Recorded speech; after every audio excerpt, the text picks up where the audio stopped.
coal stocks have been taking a hit since President Obama's re-election. Mitt Romney was a big supporter of producing clean coal, but now that President Obama will be in the White House for another 4 years, there are a lot of questions. What does the future of the coal industry look like? Joining us now in a Fox Business exclusive interview is CEO of the Pennsylvania Coal Alliance, John Pippy. Good to see you, sir. Thanks for coming in. Appreciate it.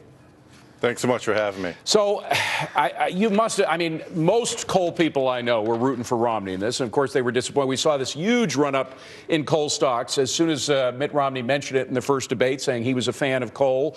And then, of course, we've seen this drop off. I think we could put together a 2-day chart to show you how much coal has dropped in 2 days, but it's something like 20%.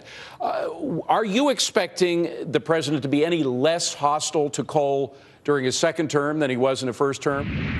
Well, if the president is true to what he said about groups coming together, I think there's a chance that we can bring this energy debate back into the middle ground, what would represent most of middle America. And anyone who looks at it objectively realizes coal, natural gas, oil will all be part of our energy portfolio. And so that's what we're hoping. We're a little concerned because the EPA in particular has gone the side of the radical left wing in many cases and is trying to get rid of coal. They had a war on coal.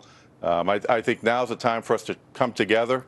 The election's over and have a really good discussion about the future of energy, not only here in the United States, but in the rest of the world, because the rest of the world gets it. They're using coal as their primary source of energy. They burn 5 times as much as we do in China and India. So to hamstring our guys just wouldn't make sense. Well, let me just get you on that comparison, though.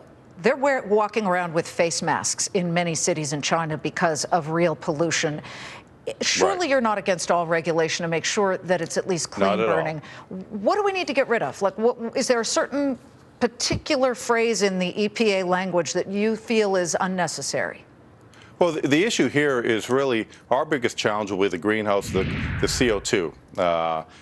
As far as NOx and SOx, what people considered acid rain, since the 70s to now, we have decreased our emissions by over 90%. So if you walk around a coal-fired power plant, especially the newer ones, you don't even realize it. You're fishing outside it. You're enjoying it. If we want to be leaders in energy, what we should be doing is shipping that clean coal technology to China and India so that they're not polluting in their part of the world. John, I'm trying to figure out where your optimism is coming from. We're just getting word now, by the way, that there's a group of 50 EPA staff members who are putting together a new greenhouse gas emissions standard that would essentially ban all construction of all new coal-fired power plants. With right. that coming out any day now, why would you be at all optimistic? Well, the reality is, and that's the challenge we're going to have, is we need these people to start looking at reality. The reality is the rest of the world is going to need 55% more energy over the next 20 years. In the United States, we're going to need 20% more energy. That need cannot be filled by just one source, whether it be renewables, natural gas, domestic oil. We're going to need a very diverse portfolio.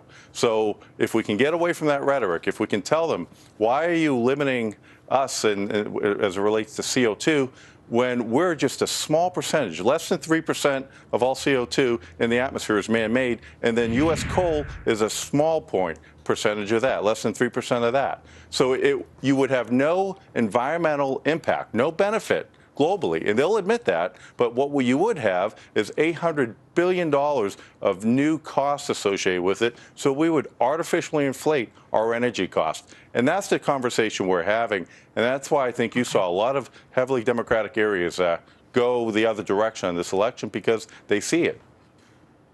John Pippy, CEO of the Pennsylvania Coal Alliance. David's holding up a big chunk of it right now.